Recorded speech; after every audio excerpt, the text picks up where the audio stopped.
everybody, and welcome to the Grand's online channel. My name's Sean Conboy. I'm an architectural interior photographer and I've been taking photographs at the Grand for nearly 30 years, I hate to say, through most of my photographic career. It's been a real privilege to be the photographer at the Grand. I absolutely adore Matcham architecture, and the Grand to me is the true gem of it all. The team, through these difficult times, have asked if I do a few little videos for their new online channel, which is what this is all about.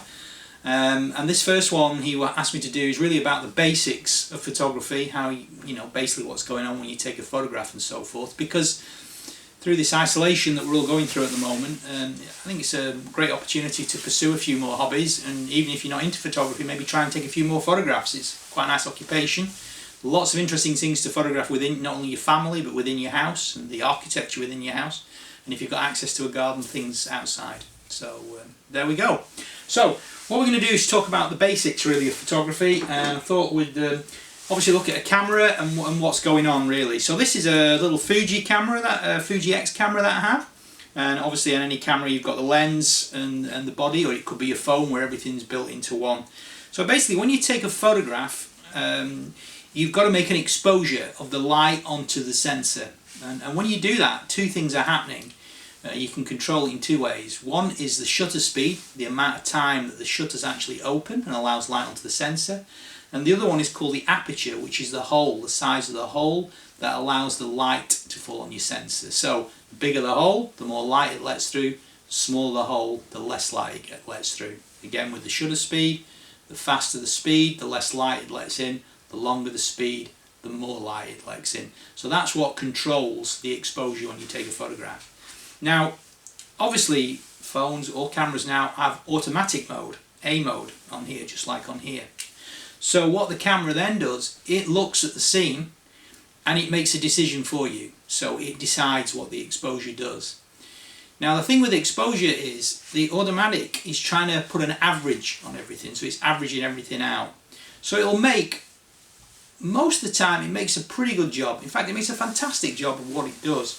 But sometimes, I'm sure you've had this, where you've taken a photograph and maybe it's not achieved quite what you felt you wanted to see. You know, the sunset is maybe not quite as deep as you saw it, as rich, or maybe it's too bright, because it's looking at the scene and it has to make a decision for you. So if you want to take your photography onto the next level and have more control, then you need to think about putting your camera into a more manual mode, or even on your phone. You can do this on your phones in the same way. Now obviously each camera manufacturer has a different way of doing this, so we could spend a long time going through all the different foibles of each camera. But the basic principle of what we're doing is the same. Now on this type of camera here, if you've got this style, or a single lens reflex camera, the sort of camera you can actually take the lens off, like this one does here, it gives you even more control with those type of cameras. Okay, so on this camera here, you'd literally take the dial off A and go onto here and set the shutter speed, that's the speed, or the aperture yourself. Now it might be that on your camera, your particular camera, you have to do this on the menu on the back of the camera, in one of the menu systems, where you can change it through there too. Okay, or it might be that you have an exposure compensation dial here, which is the dial here, which allows you to give more and less exposure to the picture. Okay, so obviously what that allows you to do when you go manual, you can decide how light and dark you want your picture to be, basically. And the great thing about digital photography, any form, is every time we take a picture, it appears on the back of the camera on the screen here, so you can see. It's even on your phone, you take it, you see it, so you can see if you like what you're getting straight away. So it's, you know, in the old days when we used to shoot film, I'm sure a lot of you remember this, we used to shoot the pictures, take them into the chemist, wait a week or two, and then the pictures came back before we knew whether we got it right or wrong. But with a modern digital camera or a phone or whatever, you can see the sort of picture you're getting immediately. So very quickly you can check on what you want to do. Okay, so if the picture's a bit too dark, you want to let a bit more, you want it a bit brighter, you can use a wider aperture, and the wider the aperture, the bigger the hole, the smaller the number. So for example, an f2 or 2.8 is allowing a lot of light in, an f11 and f16, a higher number, is allowing less light in. Same with the shutter speed. A higher shutter speed, say 500th of a second, it's a 500th of a second, it's not letting a lot of light in. A 30th of a second, letting a lot more light in. okay? Or you can use the plus or minus if you've got an exposure compensation dial or system on your particular camera, okay?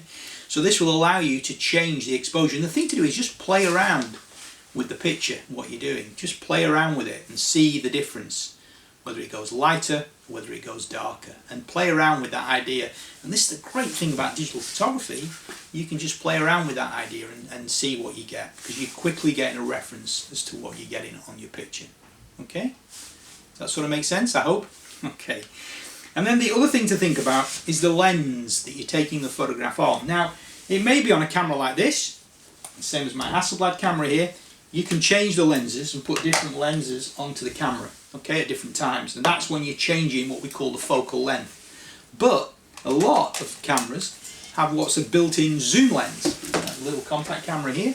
So in this camera, it's only got one lens, but there's a zoom, tele in, wide out, okay? So you've got lots of lenses built into one lens. A lot of cameras like this, and even with cameras like this, my Hasselblad camera, you can buy zoom lenses, which gives you lots of lenses into the one lens, okay? Does that make sense? Yeah, great.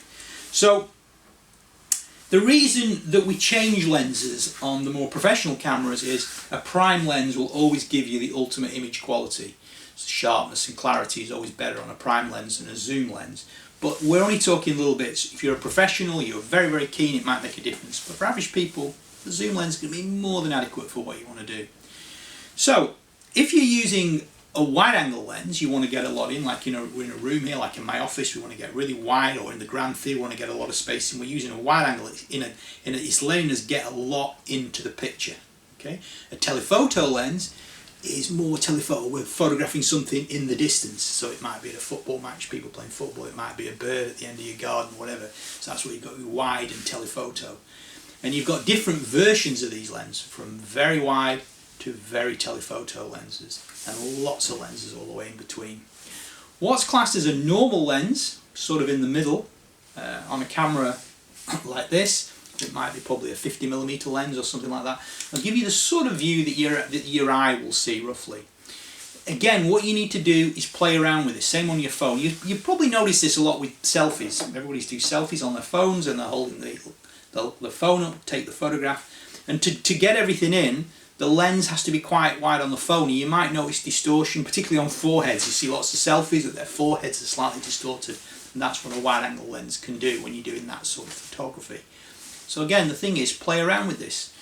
In your phone, even if you're just using your phone, there'll be a telephoto and wide zoom attachment within the phone, which you just scroll your fingers, say, on an iPhone, that way around.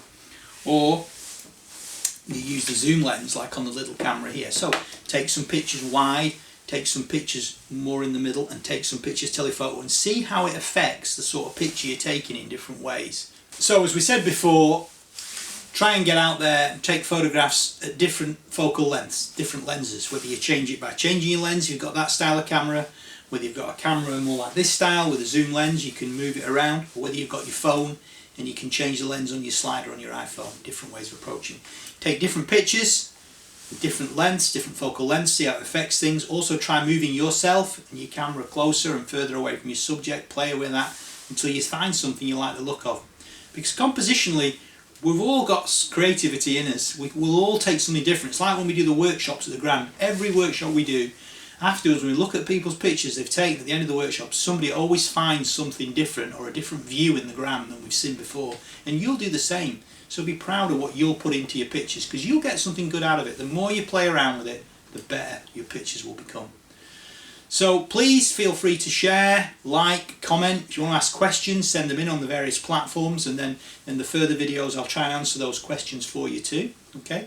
And we're going to do a few more videos. We'll do one talking about architectural photography and pictures of Grand in particular, and I'll show some of the pictures and talk about the best way of approaching that. And we'll also maybe look at one on colour, how you can affect the colour of your pictures, and also about RAW and JPEG for people maybe want to do a little bit of post-production on their pictures afterwards as well too.